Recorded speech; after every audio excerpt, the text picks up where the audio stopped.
Rama ulet këmbkryq me Nojzi në fushën e Gjoricës dhe këndojnë Haredin Pashën. Kjo është e vërtet kjo. Gjithse i bëne, dhe i gjati dhe i tjetëri.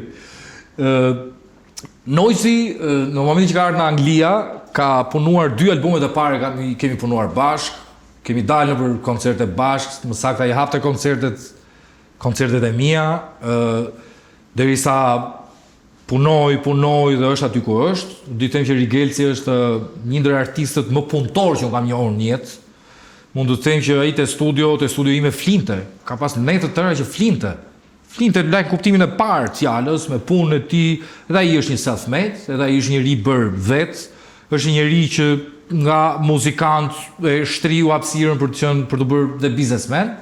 Edhe unë gëzoj respekt për çdo që punon, aq më tepër në rastin konkret që kam 20 vjet edhe e njoh shumë mirë.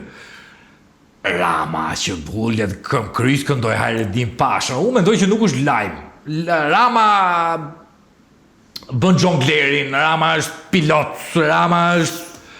Rama di t'i bëj më mirë të gjitha. Por e di çfarë, po t'isha dhënë si Rama do isha. Për të parë programin me Mbrëma Yje, mjafton të bëni subscribe në kanalin Arbana Osmani në YouTube.